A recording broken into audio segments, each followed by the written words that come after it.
with Advocate of the High Court, Joy Brenda Mdivo. Good to see you. So what does this mean? That it's an extension of this. Yesterday, the IEBC remained adamant, just like your reaction to this that's taking place at the courts. It's unfortunate that Kenyans have developed a habit where when they're not happy, they run to the courts and they get these orders that force the hand of the body that is charged with the responsibility to do what they want as parties rather than what has been set down in the law. Everybody knew what the deadlines were. Everybody knew that they had a specific timeline to do what they needed to do. So they were not being taken by surprise, they're being ambushed. And with the IEBC being categorical about it, we saw this also with the mass voter registration. When last minute Okiya Mutata went and got orders to have the extension, some of these extensions have no useful purpose because... So you don't think it'll be helpful for this processes? I mean, we're already seeing some delays in various polling stations around the country for both ODM and Jubilee. Of course, it will be helpful for them to accomplish what they need to accomplish. However, for you to instill discipline, you need to have a process whereby if there are some set guidelines that were set by Parliament, because it is law, let them abide by what they themselves determined. In their wisdom or the greater lack of it, that is still arguable, they decided that these were the timelines. But now that the matter has been taken to court and an order has been received, I doubt that Chairman Wabukati has got any alternative but to oblige. To comply, All right, so your reaction then to what we've been seeing across the day today, you've heard from the chair of the electoral body at Jubilee talking about some of those issues. We've even seen what's happening in Karachuonyo. I mean, voting has just begun, less than an hour ago. Any lessons seemingly learned from last week? Well, we haven't seen the violence that we saw last week. Definitely. But, what are your thoughts in terms of them just getting themselves better prepared this week? The violence is lesson one that all of them seem to have actually been able to learn from it. And I think it's gotten to a place where it's almost the bragging rights that our process was better organized, was fairer. So we are seeing the parties putting a lot more effort in having open processes, having clear processes rather than the shadowy things that we saw, especially at the beginning of the ODM nominations. Another thing that I think the parties have learned is when you have these forced processes, then the fallout is not worth it. Like what happened with Otuoma.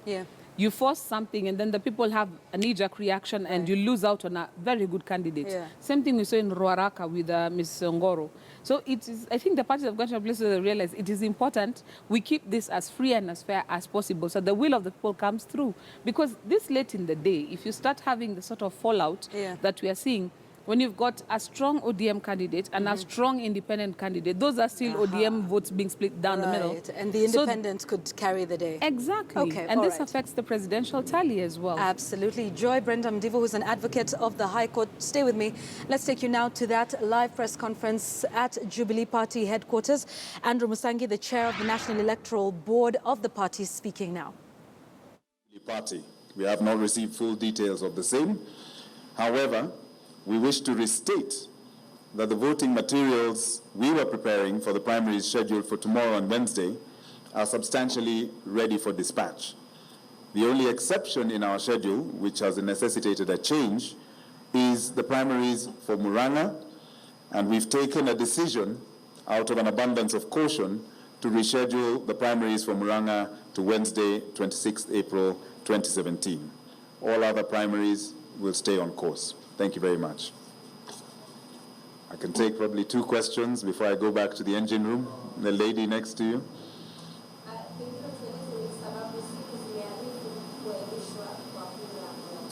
Murang'a. Well, as I said, it's out of an abundance of caution.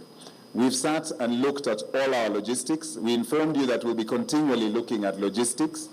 We are constantly updating ourselves in real time.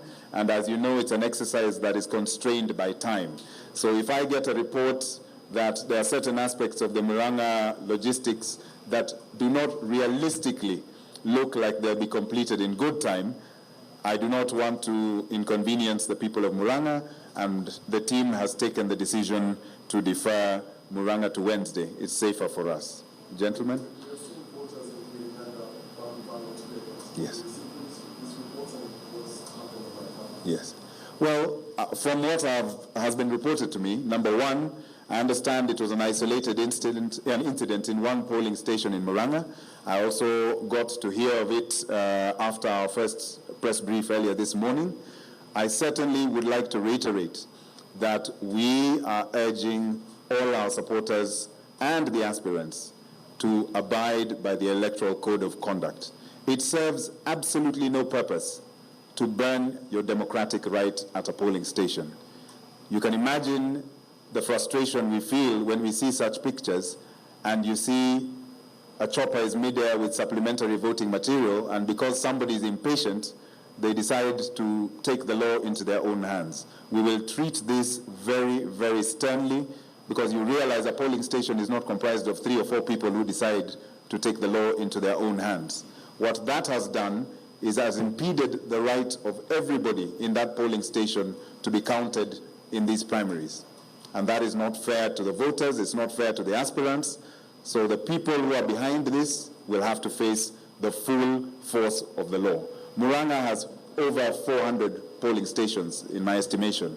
So when Kirinyaga, has over 400 polling stations, in my estimation. So when somebody burns one, it certainly impairs the visuals as far as the election exercise is concerned. But we are proceeding with the exercise in Kirinyaga nonetheless, and we will deal with the incident using the appropriate legal and party structures. Thank you very much. Yes, one more question, please. Sorry, you need to speak up a little bit? Yes. Yes. Yes. Well, they haven't greeted me, so if you saw them, please say hi. I don't know what to say. But as you can imagine, there are several aspirants. It's not just the 2 of them. I'll be glad if they came to discuss matters relating to Kiambu. Kiambu is coming up tomorrow. Our doors have been open, as you will have observed as members of the press. We're not barring aspirants from accessing the party. The party belongs to the aspirants, and they should feel free to engage us. We're getting very useful feedback from them of the situations on the ground. So we're not working in isolation from our aspirants at all. We welcome them to Jubilee House. This is their house in as much as it is every Jubilee member's house. Thank you very much. Yes, yes, ma'am.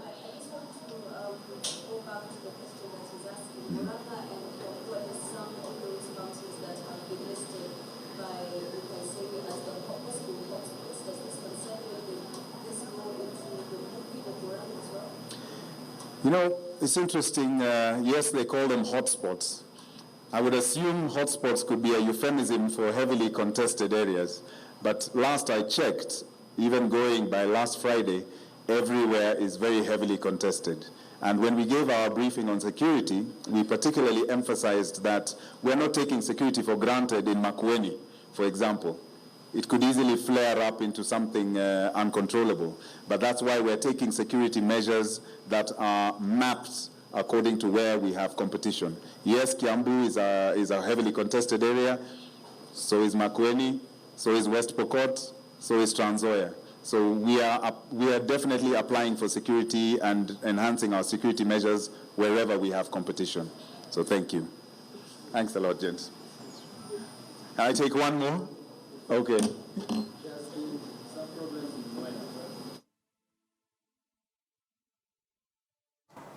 Okay, Andrew Musangi, who's the chair of the elections board at Jubilee Party headquarters, addressing the press, giving an update on the situation in various parts of the country where the primaries are going on, including in Kirinyaga. We're here with Joy Brenda Mdivo, who's an advocate to the High Court, just getting some more analysis on the events that are taking place across the day. So just before we close, Joy, the question of what's happening in Kibra, now Rosemary Odinga pulling out of the race, citing health reasons.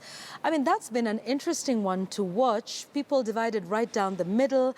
A lot of people, I mean, I think even across the political divide, think quite highly of Ken Okoth and his tenure as MP in Kibra. And there's been the feeling that there's the imposition of, you know, Raila Odinga, family member, into this race. But just your reaction to this news this afternoon. First, I would like to say that we wish Rosemary all the best. She needs to recover. And taking time on your health is something that's critical. It's important. You're able to live to fight another day. Yeah. Having said that, what you have observed is something that I would have also personally put down as being something of concern, because as a member of parliament, Ken Okoth has acquitted himself very well, especially as a first-time member, because what he has been able to do in Kibra with the schools, even there's something about schools of misery somewhere in Taita. People are telling him, come and learn from Ken. In a slum situation, he has been able to get the people themselves to pull themselves up by the bootstraps. So as an MP, he's performed very well. As a woman, we have been really looking to fight and get allies in this fight with the 2/3 gender rule. Him together with Honorable Neto are some of the people who have been at the forefront in partnering with the campaign, women yes, to try and get this thing off the ground. So I was a bit apprehensive that we're going to lose one of the people who's actually pro-women in this parliament. But having said that, I'm happy that something has come out of this situation that is a positive lining, because Rosemary will get her chance when she's healthier.